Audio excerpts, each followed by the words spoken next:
My name is Elena Vasquez. I have spent 5 years building something I was proud of, not a title, not a corner office, but a reputation. I showed up early. I stayed late. I solved problems before most people even noticed they existed. I was the kind of employee companies claim to want but rarely deserve. So when I walked into my boss's office that Monday morning, still feverish, still fighting a chest infection that had kept me up all night, I wasn't expecting a welcome back hug. But I also wasn't expecting what came next. Richard Holt slid a white envelope across his desk without looking up. His voice was flat, almost bored. One sick day during a critical week, Elena. We need reliability. My throat was dry. My head was pounding. I have never missed a deadline in 5 years, I said. My voice shook slightly, but I held my ground. Not once. He finally looked up. His expression was blank. Empty. Like he had already moved on in his mind. You're replaceable, he said. 2 words. That was all. Security was waiting outside his door. They walked me to my desk, watched me collect a small box of belongings, and escorted me to the elevator. The doors closed. The lobby disappeared. And standing alone on the pavement outside, I felt something cold and quiet settle inside me. Not fear. Not grief. Something sharper. Because in that moment, I remembered something Richard had no idea about. I knew things about that company that he didn't. The walk from the elevator to the exit took less than 3 minutes. It felt longer. I passed 14 people I had worked alongside for 5 years. Not one of them met my eyes. They stared at their screens, their coffee cups, their phones, anywhere but at me. I understood. Watching someone get fired is uncomfortable. It reminds everyone that they could be next. So they look away and tell themselves it won't happen to them. What I noticed, though, was the person already sitting at my desk. A young man I had never seen before. He was rearranging my files, opening my drawers, making himself comfortable with the relaxed ease of someone who had known he was coming for a while. Richard had planned this, probably for weeks. By the time I reached my car, my phone had already buzzed 3 times. HR notifications. System deactivation alerts. My company email gone. My internal dashboard locked. My project folders, access removed.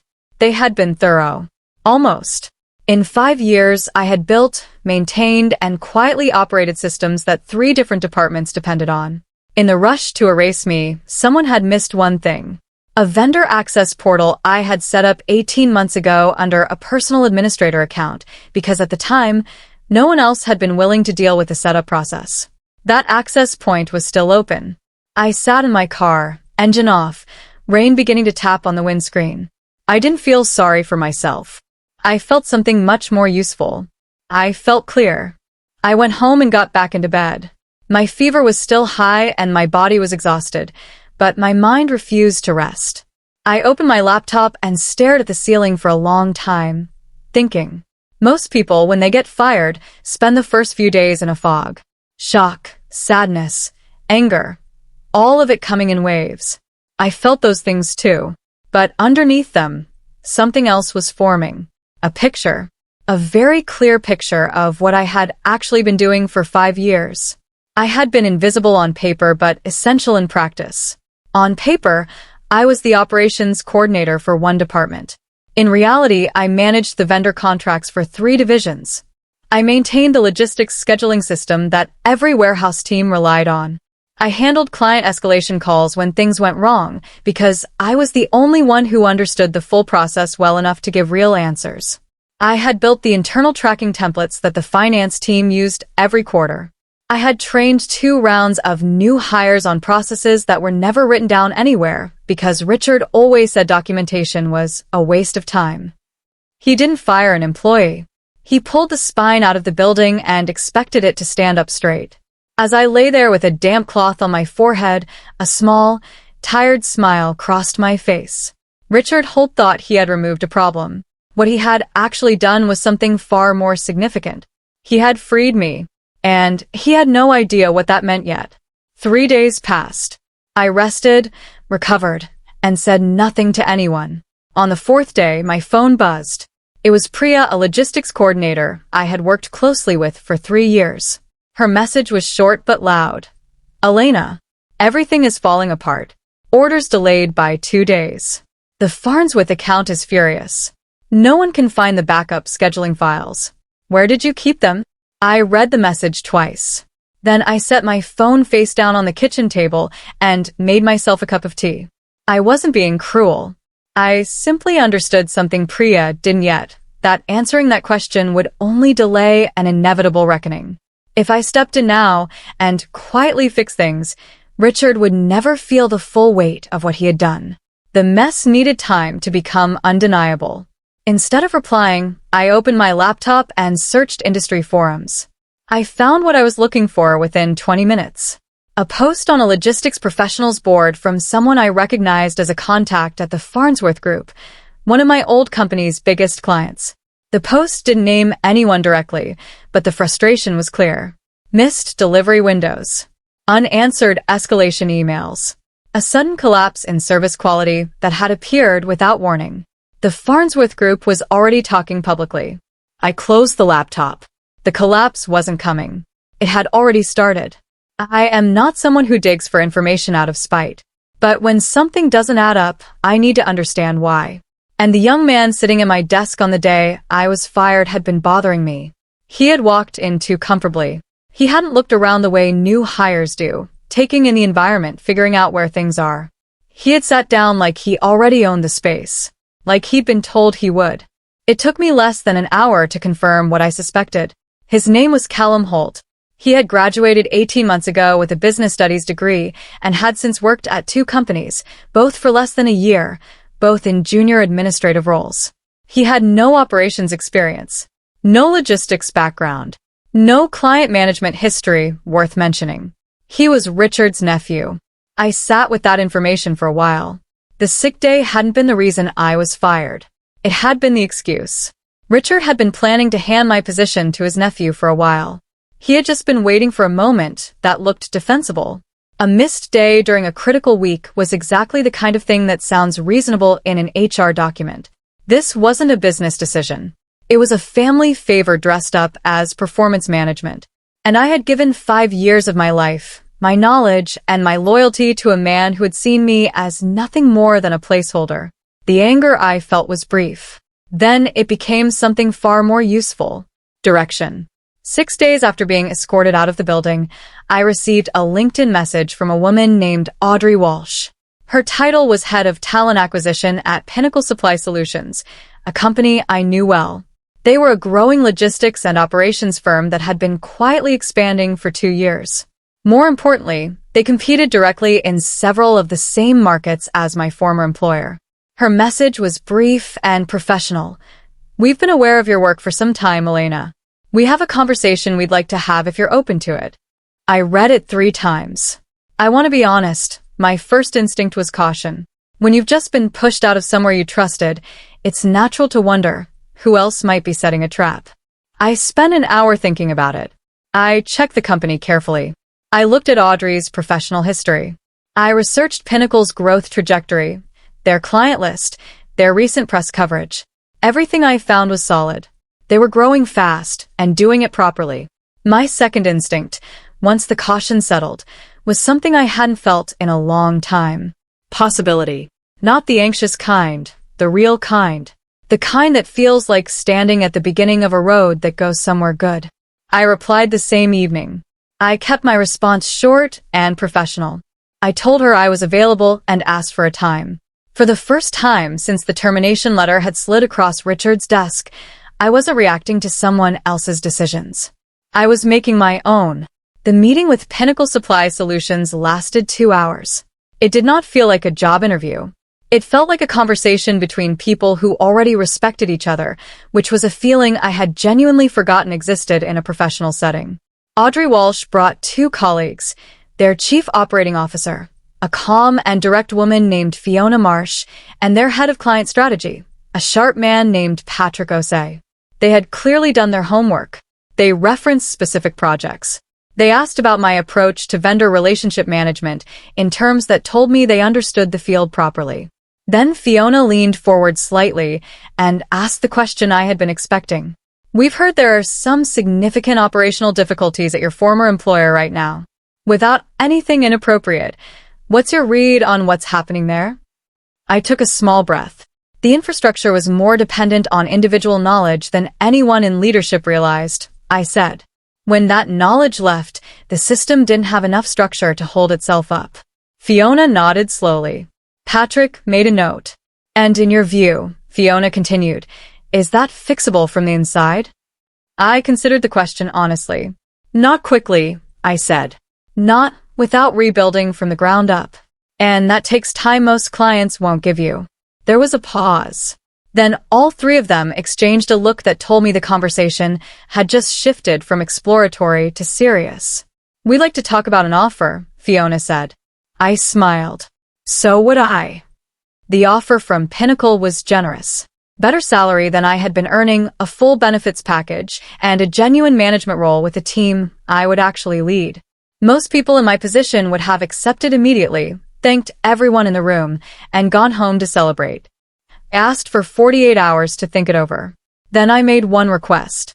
I want to lead the new division, I said during our follow-up call. The one focused on mid-market logistics clients. I want full operational authority over the client portfolio, vendor relationships, and service delivery. There was a short pause on the line. That division is still in early development, Fiona said. I know, I replied. That's why I want it. I'd like to build it properly from the beginning. Another pause. Then, what you're describing would put you in direct competition with several of your former company's core accounts. Yes, I said simply. It would. The silence lasted 4 full seconds. I counted them. We agreed to your terms, Fiona said. I signed the contract 3 days later. I started the following Monday. I said nothing about it publicly. No announcement on LinkedIn. No farewell post about new beginnings. No announcement of any kind. Richard Holt had spent years underestimating me. I saw no reason to warn him that things were about to change. The best position to operate from, I had learned, is the one nobody sees coming. Now I had power. Real power. And I intended to use it quietly. Week 2 at Pinnacle. I was careful to keep my focus on building. My new team was small, 4 people, but they were competent and hungry, which is the combination that actually gets things done. We spent the first week mapping the market, identifying gaps, understanding where mid-market logistics clients were underserved and why. But I also watched, quietly, carefully. I still had contacts at my former company, people who weren't close enough to Richard to be loyal to him, but professional enough not to gossip openly. Through normal, entirely appropriate conversation, I began to hear things. The scheduling system I had maintained was producing errors no one could diagnose. 3 shipments had gone out with wrong documentation attached. The Farnsworth Group had escalated their complaints to a formal written notice. 2 other clients had sent emails questioning whether their contracts would be honored. Callum Holt, Richard's nephew, had apparently called an all-staff meeting to reorganize the workflow. The reorganization had resulted in 2 experienced team members submitting their resignations. Richard was scrambling. I could picture him clearly, pacing his office, making phone calls, demanding answers from people who didn't have them, refusing to admit that the person he had fired with 2 words was the reason nothing was working. I didn't celebrate any of this. I simply noted it with the quiet, neutral attention of someone watching a situation develop exactly as logic said it would. I focused on my work. There would be time later for the rest. One of the least glamorous parts of operational work is vendor relationships. Most executives ignore them until something goes wrong. I had spent 5 years building those relationships personally, learning which contacts were reliable, which needed careful handling, which would respond to a direct conversation, and which needed everything in writing. When I moved to Pinnacle, I brought that knowledge with me. Not documents. Those belonged to my former employer. Just knowledge. Understanding. The kind that lives in your head and can't be confiscated by a security escort. In my 3rd week, as part of building Pinnacle's new division, I began reaching out to vendors I knew professionally. Not with any hidden agenda.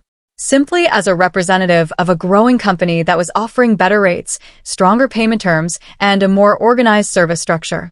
The conversations were professional and straightforward. I made no mention of my former employer. I didn't need to. Within 10 days, 2 significant vendors had signed new agreements with Pinnacle. A third was in discussions. These were vendors who had previously been exclusively contracted to my old company, not because of loyalty, but because no one better had ever approached them. I had simply offered them something better. From where I stood, it was good business practice. From where Richard stood, though he didn't know my name was attached to any of it yet, it must have felt like the ground was shifting beneath his feet without any explanation. Vendors don't leave without a reason. He just didn't know what the reason was yet. The call came on a Tuesday afternoon. I was in a meeting with my team, reviewing a client proposal, when my personal phone lit up on the table beside me. The number was one I recognized immediately. Richard Holt. I looked at it for 3 full rings. My team continued talking around me. I let it ring to voicemail, then turned my phone face down and returned my attention to the proposal. After the meeting, I listened to the voicemail. His voice was controlled but tight, the voice of a man who is used to giving instructions and is not comfortable finding himself in the position of making requests. "Elena," he said. "It's Richard. I think we should talk. Call me back when you get a chance." Nothing in his tone suggested he understood the full picture yet. He wasn't begging. He was still operating with the confidence of someone who believes the other person will be grateful for the opportunity to speak with him. I deleted the voicemail. Then I blocked the number. Not out of anger.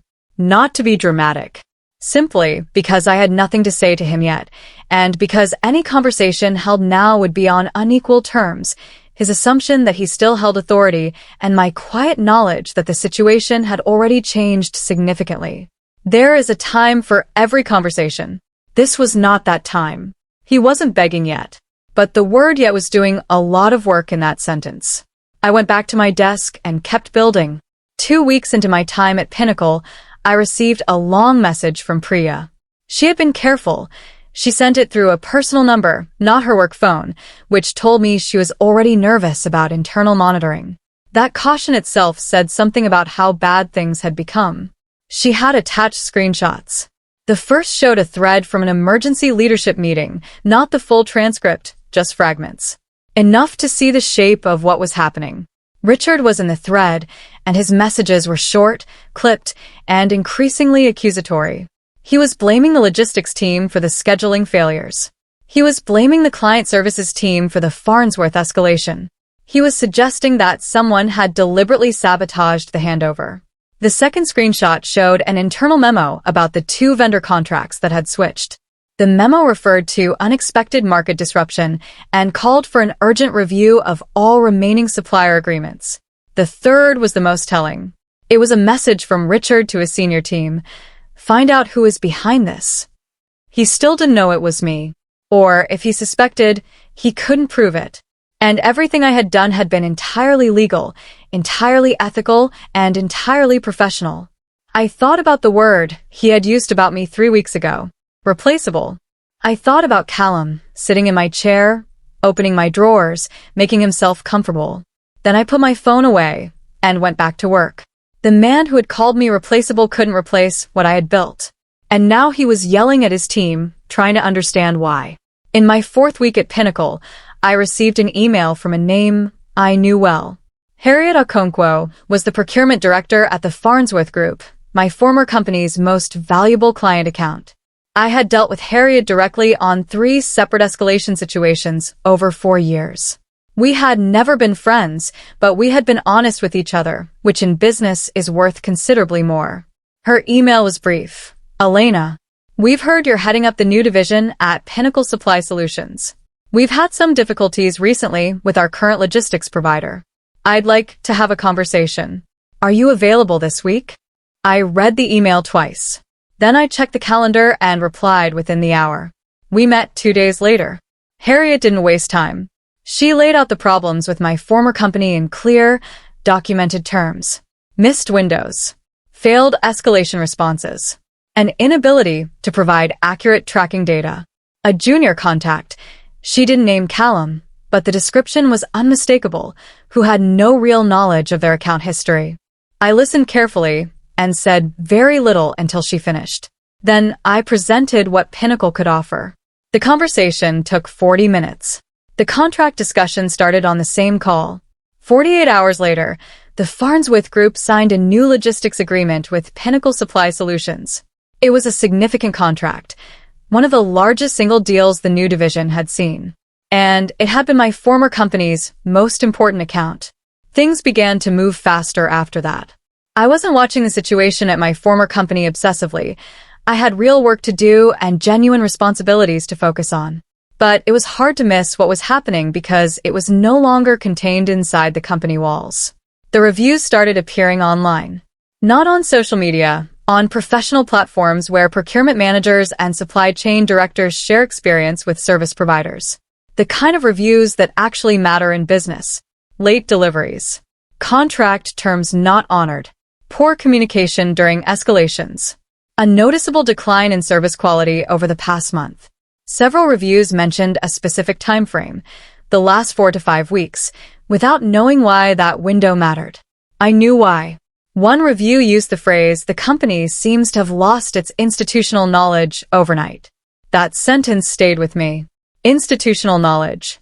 That was precisely the right way to describe what I had been carrying around for 5 years, unrecognized and unrewarded, right up until the moment it was abruptly removed.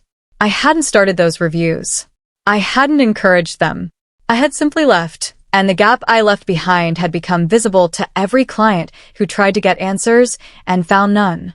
Their reputation was unraveling in real time. Not dramatically. There were no headlines yet. Just a quiet, steady accumulation of professional disappointment spreading through exactly the networks that mattered most. I focused on my team. The work was going well. We were building something honest and strong. 5 weeks after I was fired, my phone rang from a number I didn't recognize. I nearly let it go to voicemail. Something made me answer. Elena. The voice was Richard's. He had called from a different number, which told me he had noticed his original number was blocked. That small detail said more than he intended. "Richard," I said. I kept my voice neutral. A pause. Then, "I think we made a mistake." The words came out slowly, like he was measuring each one before releasing it. Not the voice of someone who was comfortable saying them. This was a man who had built an identity around never being wrong, and the sentence was costing him something real. I stayed silent. I had learned long ago that silence in a conversation is not empty. It's weight. It makes the other person feel it, and what they fill it with tells you exactly where they are. "The team is struggling," he continued. "Some of our processes there have been some gaps we didn't anticipate. I was wondering if you might be open to a conversation." I noted the language carefully. Gaps we didn't anticipate. Not I was wrong. Not I shouldn't have done what I did. Just gaps. Problems without owners. "I hear you," I said quietly. And then, "I know you made a mistake, Richard." A long pause. "We'll be in touch," I said. And I ended the call. His voice had cracked slightly at the end. Not broken, not yet. But the foundation was showing its first real fault lines. During my 5th week at Pinnacle, while I was reviewing a batch of client onboarding documents, something caught my eye. A standard compliance checklist, the kind that all logistics operations companies are required to maintain for regulatory purposes. I recognized the format immediately. I had designed a version of that exact checklist for my former company 18 months ago.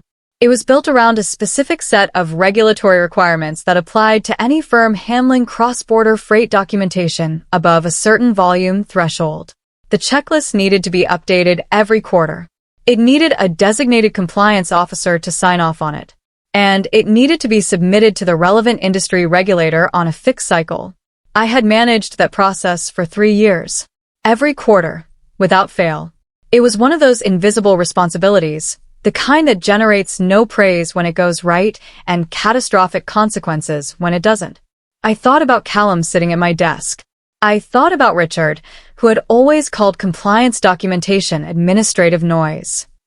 I thought about how those quarterly submissions would have come due in the weeks since I left. And then I thought about what happens to a company that misses them. A formal regulatory audit. Operations frozen during investigation. Accounts flagged, pending review. The kind of institutional disruption that takes months to recover from, if recovery is even possible. I had a choice to make. I could report the concern proactively. I could let it unfold on its own timeline. Or I could simply wait and see. I chose patience. Consequences have their own schedule. I want to be honest about this part because it matters. There was a version of me, the version that had stood shaking in Richard's office clutching a termination letter while still running a fever, who wanted to pick up the phone and make that report immediately, who wanted to accelerate the consequence, who felt that after everything, speed was justice. But I sat with that feeling for a long time, and I examined it carefully. Reporting a compliance failure is not wrong. It is, in fact, exactly what responsible professionals are supposed to do. The question I was asking myself wasn't whether to report it, it was whether I was doing so in service of accountability or in service of revenge. Those two things can look identical from the outside. On the inside, they feel completely different. I asked myself, if this had been any other company with no history between us, would I report it? Yes, I would. But I also had to ask, was my specific involvement necessary, or would the system catch it on its own? The regulatory cycle was automated. Submissions were tracked. Auditors didn't wait for phone calls. They monitored filing records. If the submissions were missed, the audit would come regardless of whether I said a word. I decided to stay silent, not to protect Richard, not out of mercy, but because I understood something important. Real consequences don't need assistance.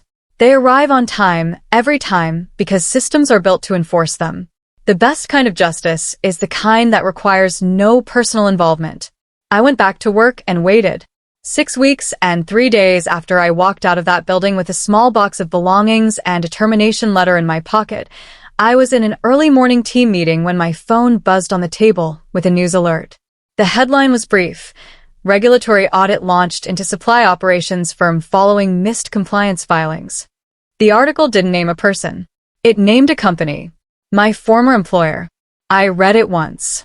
Then I turned my phone over and continued the meeting. My team was discussing a new client proposal.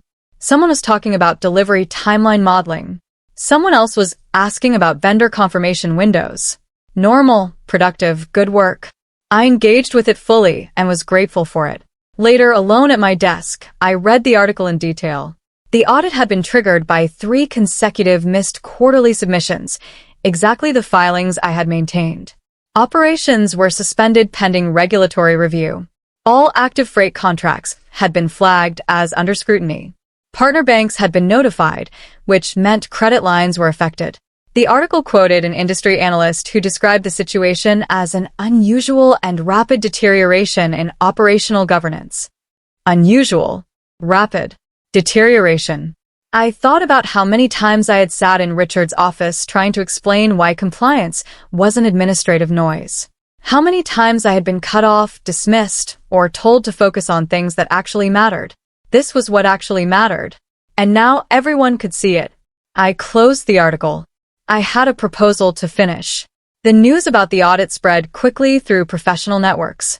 Within 24 hours, I was seeing it referenced in logistics industry forums, supply chain discussion groups, and procurement circles. Not dramatically, just a quiet, steady flow of professional concern from people who worked in adjacent spaces and were now wondering whether their own contracts were at risk. Then came the layoffs. I heard about them, through Priya first, then through 2 other former colleagues who reached out carefully by personal message to ask if I knew of any openings. Departments were being consolidated. Non-essential teams dissolved. The word restructuring was being used, but restructuring with no operating revenue to restructure around is just a slower version of collapse. I won't pretend that part was easy to read. Some of those people had nothing to do with what Richard had done. Priya had been a good colleague. The people messaging me asking about job openings were not the ones who had looked away when I walked past them. They were just people trying to support their families, caught inside a company that was falling because of decisions made by one man above them. I forwarded several of them to Audrey Walsh at Pinnacle's HR team with a personal note of recommendation. I couldn't undo what Richard had set in motion, but I could open a door for the people who deserved one. I held the complicated feeling of that and didn't try to simplify it. Accountability and collateral damage are not the same thing. Fairness is not always clean. I remembered the lobby, the elevator doors closing, the pavement. Then I went back to building. 7 weeks after the termination letter, I was still at my desk at 6:30 on a Thursday evening, finishing a vendor contract review, when my assistant knocked on my office door. "There's a man downstairs asking to see you," she said. "He says his name is Richard Holt. He doesn't have an appointment. He says it's urgent." I set down my pen. "Please tell him I'll be 5 minutes," I said. I took exactly 5 minutes. I finished the paragraph I was reviewing. I organized the papers on my desk. I poured a glass of water and placed it on the table across from my chair. Then I walked to the door and opened it. He was standing in the corridor outside my office, and I want to describe him as clearly as I can because the contrast mattered. This was not the Richard Holt who had slid a termination letter across his desk without looking up. This was not the man who had said, "You're replaceable," with the flat confidence of someone announcing a fact. This was not the man who had nodded to security as if I were a problem being cleared from a spreadsheet. The man standing in my corridor was tired. His suit was slightly rumpled. There were shadows under his eyes that suggested he hadn't been sleeping well. His hands were at his sides, and they were not steady. He looked at me and he said, quietly, "Elena, I need your help. Please." The please was the part that surprised me most. I opened the door wider. "Come in," I said. He sat down across the table from me. I sat opposite him. The same glass of water I had poured sat between us, untouched. I didn't speak first. I had learned that trick from him, actually, in all those meetings where he had let silence sit until someone else filled it. Now the silence was mine to use, and I didn't waste it.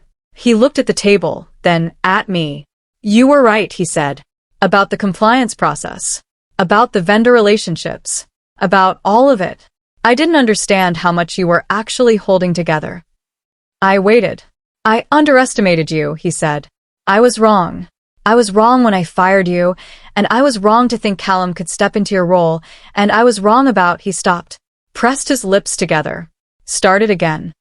"I've made serious mistakes, Elena." I looked at him steadily. "You said I was replaceable," I said. He swallowed. Hard. Like the word cost him something physical. "I know," he said. For the first time since I had known him, 4 years of meetings, presentations, difficult conversations, he looked small. Not small in height or stature. Small in the specific way that happens when a person's certainty collapses and there is nothing underneath it to stand on. I had not planned to feel anything in this moment. But sitting across from him, I felt something quiet and final settle inside me. Not triumph. Not satisfaction, exactly. Completion. Like a long equation that had finally resolved. He made his pitch clearly and completely. I will give him that. When he finally committed to asking for what he needed, he didn't hide behind vague language or professional softening. He laid it out directly. He wanted me to come back. Not in my old role. He was offering something much larger. An executive position with full operational authority, a salary significantly above market rate, and what he called real decision-making power. He talked for nearly 6 minutes without pausing. I let him finish. Every word. I did not interrupt once. When he was done, the room was quiet. He was looking at me with an expression that was somewhere between desperate and hopeful, the look of a man who has thrown everything he has at a problem and is waiting to find out if it was enough. I leaned forward slightly. "Richard," I said, "you don't need me anymore." He blinked. His face shifted. The hope didn't quite leave. It just became confused. "What?" "The company doesn't need me anymore," I said. Calm. "Even." "Not in the way you're describing. What you're facing right now, the audit, the client losses, the vendor gaps, those aren't problems that can be solved by bringing one person back. You needed me 6 weeks ago, or 5 years ago, when I was trying to show you what I was actually doing." He stared at me. "I'm not what you need now," I said. "And honestly, I'm exactly where I should be." His face did something I hadn't expected. It didn't become angry. It just dropped. Because somewhere underneath the desperation, he already knew I was right. I had one more thing to tell him. I had debated whether to say it at all, whether it was necessary.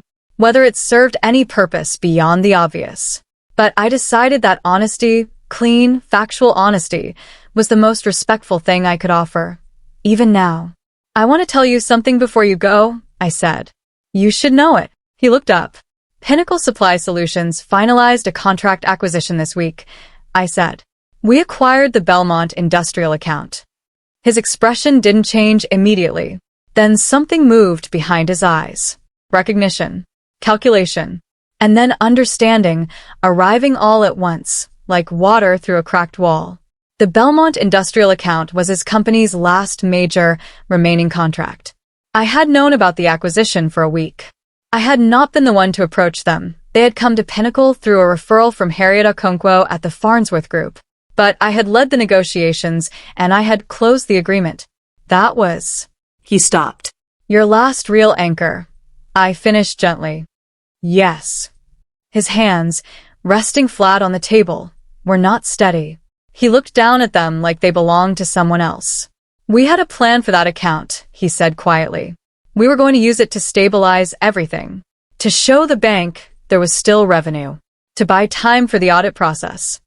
I know, I said. And I said it without cruelty. Because I did know. I had known exactly what that account meant to him. And I had simply done my job. Within 9 days of our meeting, the company filed for voluntary administration. It was the formal beginning of bankruptcy proceedings, though everyone in the industry knew what voluntary administration actually meant in cases like this one. The news broke on a Friday morning. By midday, it was being discussed in every logistics and supply chain forum I was part of. By the following Monday, it had been picked up by 2 financial trade publications. The coverage was factual and brief. A company that had experienced rapid operational deterioration following management changes, compounded by regulatory compliance failures and the loss of key client accounts. No one wrote about me. My name didn't appear in any article. There was no dramatic story about a fired employee's revenge. There was just a company that had destroyed its own foundations and eventually ran out of road.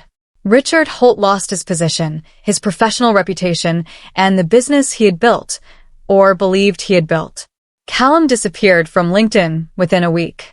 The remaining staff were absorbed into other firms through the administration process, which I was quietly relieved to hear.